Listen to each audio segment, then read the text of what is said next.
Welcome to another episode of Stoke Meter. And I am, for the lack of a better word, humbled to have Marla Smith-Nilson on the line here. Marla is the founder of something called waterfirst.org. And if you don't know much about that, I hope you folks study this thing because it is amazing what Marla and her team are doing to bring clean water in not all over the globe. It's amazing to go see this website, but I know that I should let her talk about it. So welcome, Marla. Please introduce yourself. And there's a history here with cards here too. So anyway, well, turn the time over to you. Hi. Well, thank you. So I'm Marla. You know that. I'm the founder and executive director of Water First, and we work in communities all over the globe, Asia, Africa, Latin America, to help communities build and maintain their own water systems and sanitation systems so that they can be healthier and they can have more productive lives. Yes. And Karch, how did we get to have Marla here? Well, I think that's where the real story's at. And that's the part that interests me. So we both grew up in a really small town, Benson, Arizona. We went through, it was back in the day when you kind of stay in the same spot. And we went from, did you start school at kindergarten? I think you did, right? Mm-hmm. Yeah, we were literally K through 12 in this podunk little town. Our graduating class was, I think, 86, 87 people. And I'll tell you, it was very apparent in kindergarten that Marla was going to excel and we were all just going to kind of follow. She was our valedictorian for our class. I was pretty much sampling glue and paste, and she was coloring in the lines. So it was kind of that deal. And so for me, I've watched what Marla has done with Water First International. We kind of reconnected just kind of over Facebook a little bit back in 2009 when I was doing some volunteer work in Nicaragua. And but I'm always interested in how people get from, when we graduated in high school and we were all excited and going to change the world, and some of us actually did it. Marla is one of those. Tell us what happened after high school. Where did you go? What did you do? How do you go from being the coach's daughter and the English teacher's daughter in a small town to what you've accomplished? Well, it does start with our little town. I learned so much there, and I cherish our growing up experience. I think we had a really unique experience in that we all knew each other. Like, yep. Talk about having 87 classmates, and I think I could still tell you where every single one of them lived. Like, I could drive through town and point to all their houses. We knew each other, and there's something about not being anonymous, where you're responsible to one another. So I think I learned about community. We had our church community. I was a member of the Presbyterian Church across the street from our house. But there was the larger community, the school, and the whole town. We grew up in a town where everybody came to the football games. Yep. So, I think if something happened to somebody in the town, you would want to pitch in and help. If there was a tragedy, if somebody's house burned down, a parent was sick, like, we all knew about it and we all helped. So I think, you have to understand that about us to know that's how we were raised. If you saw a problem, that was your problem too. If it was your neighbor's problem, it was your problem too. And so you helped. So I think I loved that. I loved pitching in. I loved our little community. So And the other thing about growing up in a small town in a desert is that you appreciate water. You know, water is something that you think about. You don't, you know, if you're going to go on a long road trip back in a time before there were cell phones, you had water in the car with you just in case, you know, your crappy car, which I had a crappy car, broke down. So, and I think you're also just raised with this awareness that water is really important, and to be without it is deadly. And then the other thing is that we grew up close to Mexico. So my family had a bass tracker fishing boat, and we often, all right, you know what that is. Oh yeah. Oh yeah. So we often took it just across the border. It was about maybe a 4-hour drive. There was a lake. I think the town was called Hermosillo, but I could have that wrong. And we used to camp and fish on this lake. And so that was really my first experience seeing people who didn't have water at their homes, because there were girls would come to this lake, girls who lived in the area would come to this lake while we're fishing, we're water skiing, and they're walking to this lake and collecting containers of water and carrying it home. So that stuck with me. So I mean, all those things I think contribute to what I'm doing now, and how, you know, I believe the world should work.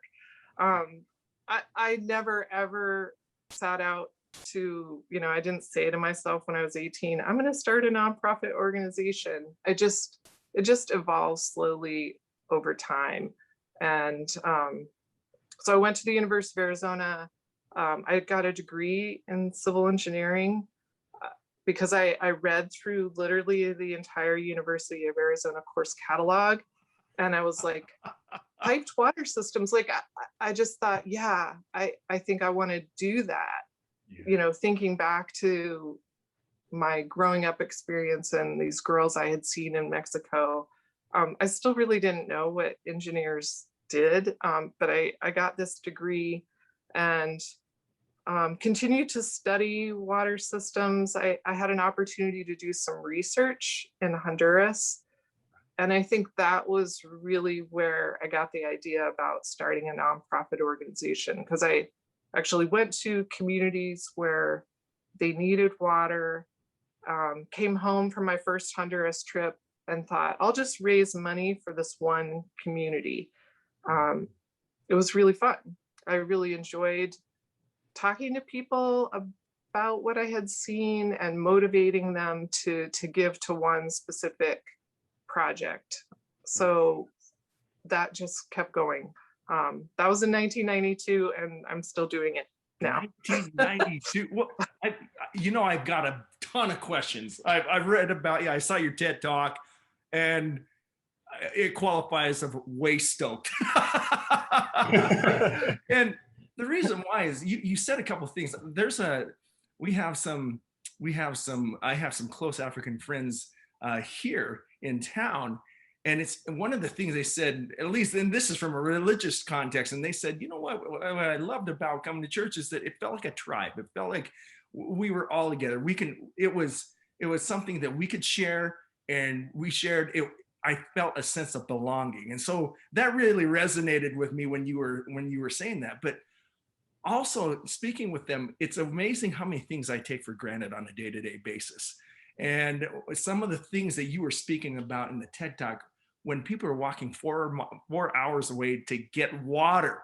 I mean, it's water. I complain if I have cold water instead of hot water. And it just made me feel so foolish because of all the things that I take for granted on a day-to-day basis.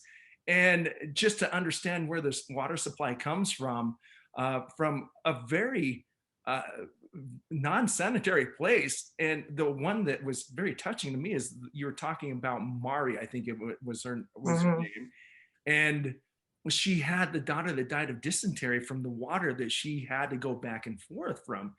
And it's amazing to see what you have done. And the funny thing is I saw all the accolades on the site there. And you didn't go about getting one of those accolades as much as you went out to make a difference. And it was so cool to see how it started that snowball effect. And so here you are, University of Arizona. I really wish you would have went to Arizona State. Anyway, that's beside the point. No way. That's where Maurice and I met, was at Yeah, Arizona that's where, State. exactly. Yeah. I'm a devil.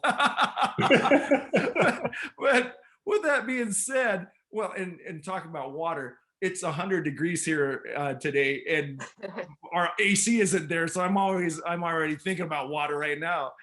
Well, and just so you know, yeah, my AC kicked off here too. So if I wipe my face, it's because I'm feeling like a pig. But you said something, Marla, that kind of touched me a little bit. And again, I think it's probably because of our common connection.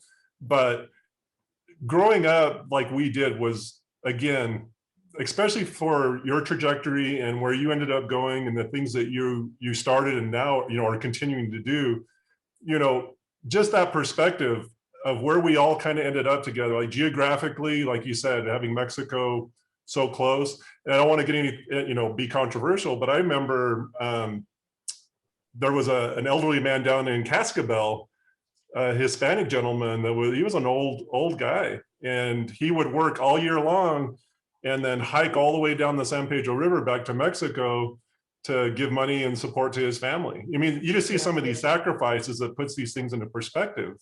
You know what I mean? And then, you know, you were talking about, like, even your TED Talk, I was watching that and I was thinking back to our little community. And the funny thing is I know where everybody lived, but I couldn't remember what kind of car they drove. You know, we didn't come from a community of Mercedes-Benz and No. BMWs or anything like that. So I just think I'm so glad that you were put in the right spot, the right time, and the right place for all those elements to come together to where you were able to do what you're doing. My question is since I know your family, you come from a family of educators, you don't come from a family of businessmen.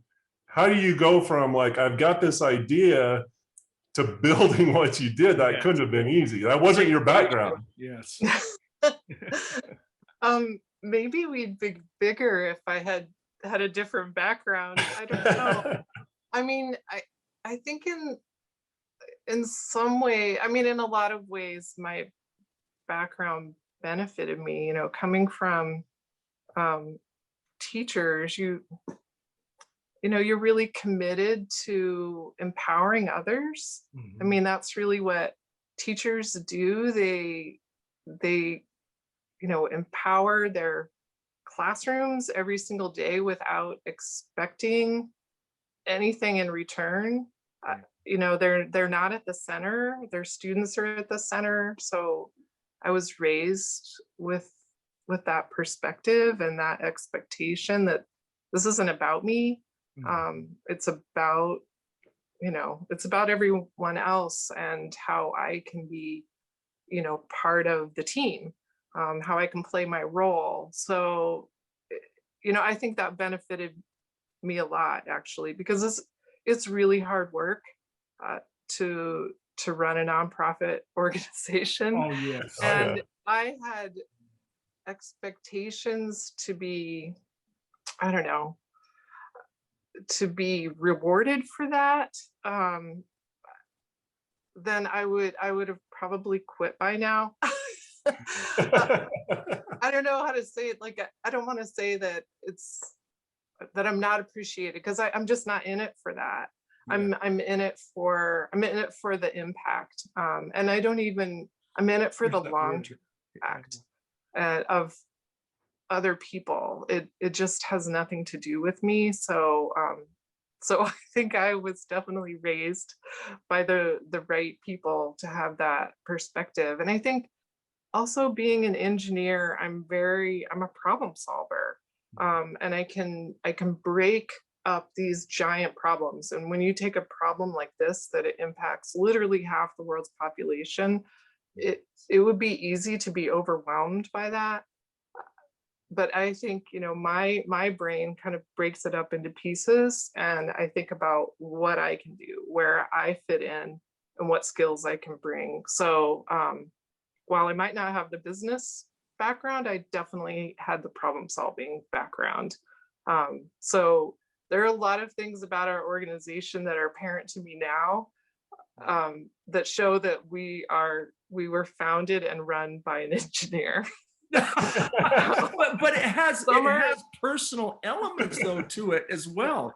Again, when you Yeah. were, I've only met you today, but what I'm reading about you is just fascinating. And you bring up something that we could go anywhere. You have a consumer reports on cars, on shoes, and all that good stuff there, but nothing on water stuff. Something that is so basic to essentials of life. And then you were talking about the disconnect about the funds that are coming in to help in those endeavors. And I'm just wondering, what can you tell us about how you have made that connection so that people start to see where the real impact is? Yeah. Well, I mean, that's part of maybe what the engineer brings to all of this. Right. Is that, you know, there's no way that one person or one organization can solve this problem. So I was really trying to get at why are we still trying to solve this problem? You know, why have we solved it in the United States and Western Europe, and why does it still exist in so many other places? And I mean, a major issue is that the work that's being done by a lot of well-meaning people largely fails. About half of the projects that are implemented, water projects that are implemented, will stop functioning pretty quickly too, within like 2 to 5 years. So all of that hard work, all that investment is just wasted. And so, you know, I really wanted to do a better job than that. I thought if we're gonna invest in this, we want a solution that lasts. So what I saw very early on was that when you make an investment that actually solves the problem, which to me is a higher quality solution where water is piped all the way to somebody's household, similar to what you and I have, Right. that those solutions, although they're more expensive up front, they take longer to build, they last longer. So the payoff it works out. The payoff is much better. If you can invest once in a water system that can be maintained in perpetuity by a community that never fails, obviously that is a better investment than something that might only last for 5 years. So, and that's what the TED Talk was about. I think that, you know, if donors to water systems had a consumer reports where they could find organizations that were doing it right, we would get to the solution for everyone much quicker. That just doesn't exist. So that's one of the things that we're trying to figure out with Water First, how we can make you know, that kind of impact information available to donors so that they can make good choices. Because I think every person out there who gives to a charity wants to know that they're actually doing the work that they say they're doing. So we would like to see that happen with water. Oh, for sure. Oh. So I'm gonna turn that right back on you. So how does that happen? I mean, I know this is something that you've thought about, and you probably have some pretty good ideas. You talk about maybe like a third party or, you know, something like that. What would be the one thing that if you could put into place would make the biggest impact? You know, after thinking about, I mean, this particular problem, I've been thinking about this for 10 years now. So it's not enough to just create this third party system. There has to be an incentive for organizations to get kind of an independent evaluation of their work. So that incentive doesn't exist in it, and it's money. I think it wouldn't take a whole lot of money in the grand scheme of things. But I think if a major donor would say, I'm going to offer $1 million to an organization that rates, at a certain level on this independent evaluation, that would get the attention of a lot of organizations that do the same kind of work that we do. And I think that would start to shift things where donors were actually requiring this kind of independent evaluation before they gave their funding. That makes sense. I wouldn't want Yeah, 'cause to even when you were talking about that, one of the things that kind of, I was thinking about is, almost, you don't even have to have someone to go out there and inspect everything that's done, is even if you had an organization where, even if it wasn't mandatory, but an organization where, people could submit what they're doing. They're open with their records. They show where people's monies go and that type of thing. It almost sounds like something like that could gain critical mass fairly quickly once it was put into place. You know what I mean? I think it could. And I think partly it's if it's the right donor or the right, spokesperson. So, I mean, it's something that we continue to talk about with anyone who wants to hear about it, because somebody's going to think it's a good idea, because it is a good idea.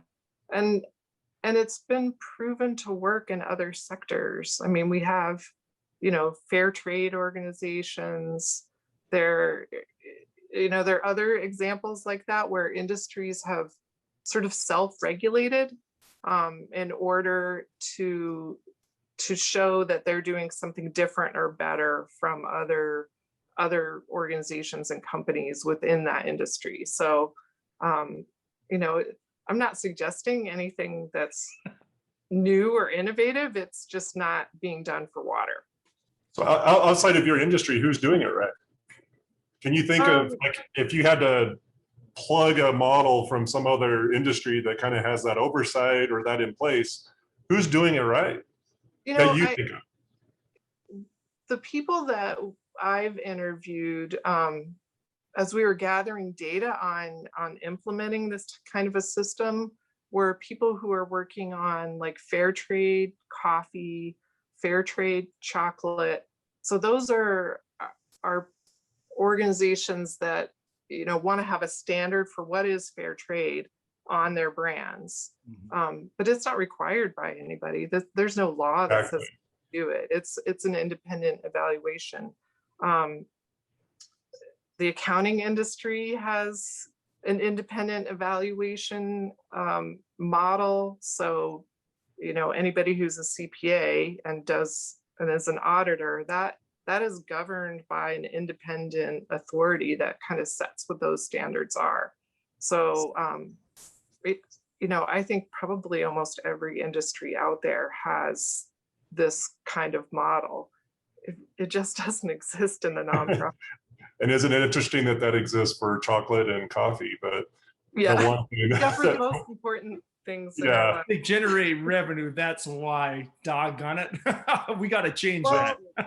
I mean, and I think nonprofit. There are a lot of independent evaluations of nonprofits, but in my opinion, they focus on the wrong thing. They tend to focus on just what overhead spending. Yeah. But they're not focused on the rest of the spending and the impact that spending has. And I think that that's really where donors need to have more information. Yeah, is the dollar going to its highest use, basically? Now, speaking of highest use, I'm going to pivot a little bit here. Just you talked about Mari and the impact that clean water has had on her family. Matter of fact, it's had a tremendous impact. Not only was it healthy water, but it led to where she didn't have to go 4 hours every day, and it could be there for her family and the monies that would have been used on that.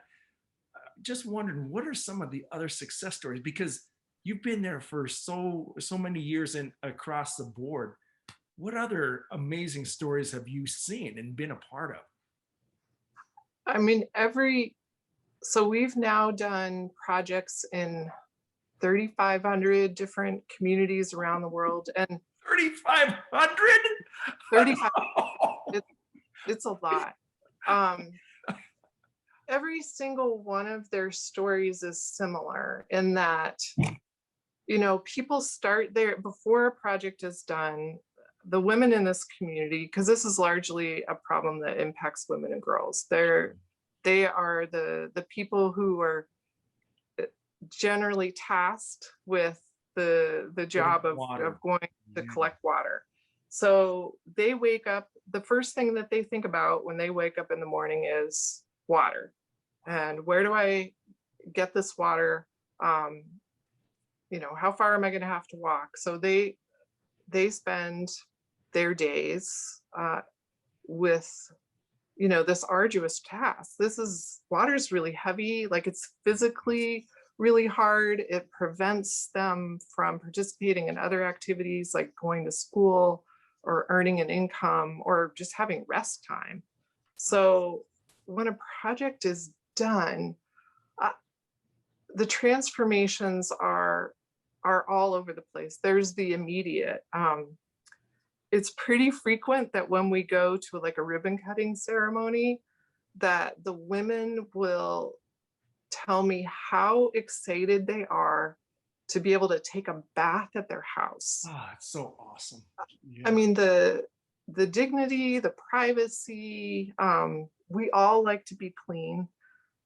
So the convenience yes. of not having to walk to a river to take a bath, they have pride in the fact that their children are clean.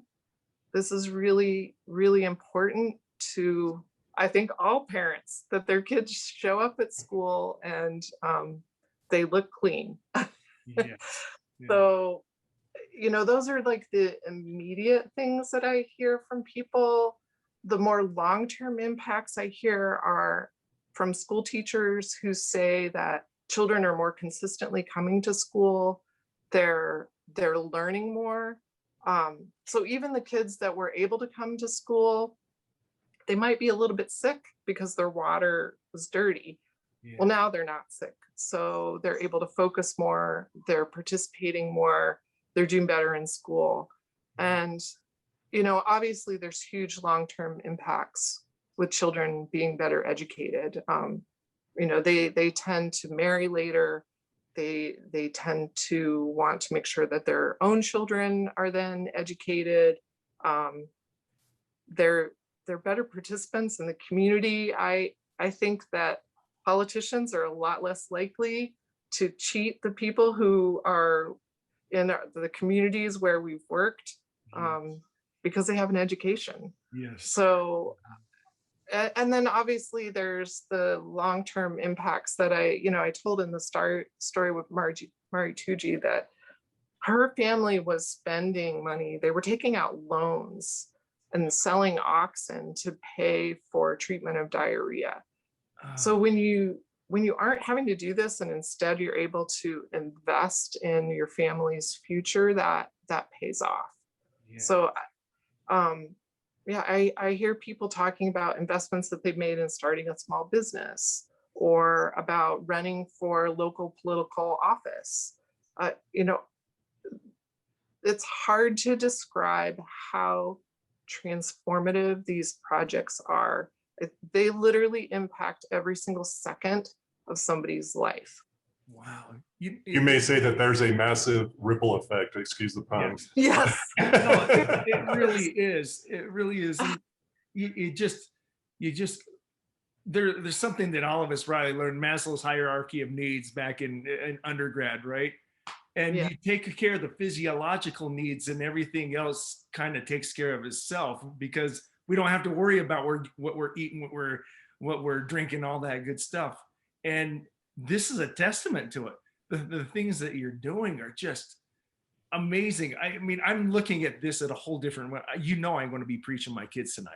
So, well, and one of the things, amazing. Yeah, one of the things that I, and just thinking about it and reminiscing back to when I was doing, like I said, some volunteer stuff down in Central America myself is, you hear the numbers, 3,000 plus and that type of stuff, but it really does come down to those personal interactions that really kind of puts things into focus. And I think that's what a lot of people, it's so hard to convey that to people in a marketing campaign or anything like that. But yeah, I saw that in the small village down in Nicaragua, where this lady who looked like she was probably 85 years old was walking hours, and she couldn't have weighed more than 85 pounds, just a tiny little thing, and here it gives such perspective. And that's something that I miss and I want to do more of, is, do more of that volunteer work and that type of stuff. But it's hard when you come back from something like that and your kid complains about carrying a gallon of milk from the car to the kitchen. Yes. It's frustrating. It really puts things in perspective. I guess one of the things too that I wish that we could do better as a society is give people avenues to be of service, to get out in the community, find those people that need help. And and I don't know, I'm just kind of went off the rails there a little bit, but Marla, you inspired it. I totally agree, Gary. I think having perspective is something that, it helps me. It helps me to live my everyday life. I yell at my kids too when they complain about stuff. I remember I was telling my son something and he said, I know, at least I have a toilet. I mean, they cannot be spoiled. It's important for me that my kids understand this, but it makes my life better. I think so many more things are sort of, I don't know, I realize that some of the things that I think are problems aren't really problems. Right. And I don't know, I just find having that perspective really helpful to just being satisfied. And with what things, focusing more on what I do have and how lucky I am to have it. And part of what we've done with Water First, because I want people to see how I feel like I can't describe it enough. I can't describe enough how Mari Tuji's life has changed, or all these different Honduran grandmas who finally at age 80 don't have to carry water anymore, and instead wake up and say, like, I can start my day with a cup of coffee instead of carrying 40 pounds of water on my head. So I've taken people everywhere, and I think it's, for the people who are willing to make those trips, and not everybody wants to travel to Honduras with me, it's life-changing. And because I think then it becomes personal. I've met those people. I've seen with my own eyes that this is a transformative, foundational thing, that it has to happen before these communities can achieve any other goals. These are poor communities. They have a lot of needs.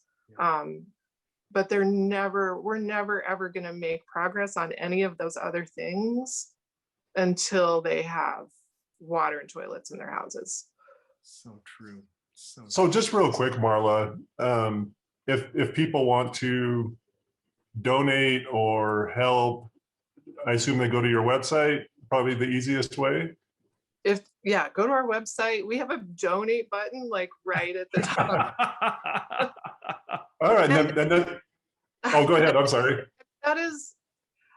I know people want to feel like they're doing more than giving money, but I also don't want to dismiss that is the most important role that people with money can play in these projects. So donating on our website is actually the best and highest use for most of us.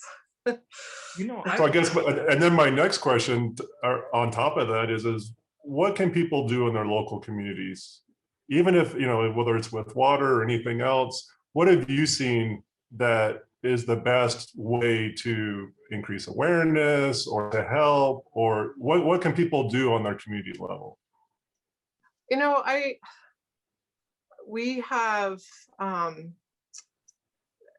a youth program. So, one of the ways that you can, if you want to just get involved and understand this problem more, one way is that your kids can join our youth boards. So we have youth boards for middle school and high school students. Nice. They're open to anybody anywhere. It's because now we've learned how to do all this stuff online, which we're going to keep doing. You don't have to live in Seattle, where I'm based now, to be part of these programs. So it's very easy for young people to get involved, just to learn more about the issue and learn how they can be advocates. And I think for adults, you can be an advocate for this issue in so many ways. I mean, you can post about it on your Facebook page. Just say, I learned about this cause, and I'd like for all my friends to learn about this cause. Some people have raised awareness by, giving up their birthday and doing a fundraiser on their birthday that benefits Water First. I like to say people should take what they love and turn it into water. So, you can take almost anything that you love and turn it into a way to raise awareness or raise funds for this cause. And it all adds up. I don't want anybody ever to feel like this is a problem that's only going to get solved by the Bill Gates of the world. That's not true. We have 10,000 donors who give to us in amounts ranging from literally $1 up to much higher amounts, but we need all of those funds added together to make a difference. You made me think of something here, because I don't want it to end the show and that be the end of this. I could foresee something, hopefully, if you're agreeable to it, that when you're down in the community, let's have one of these interviews with people it's actually affecting, and say, I could tell you right now what I'm going to be doing when we post this one. I'm going to put every little educational thing from your waterfirst.org to the donate button to everything else, and then I'm going to blast it to Facebook, so it'd be like a million door knocks off the social media. I mean, this is something that means a ton, and your passion about it and your commitment to it. Oh my goodness, it's inspiring, and I thank you for that. Well, thank you.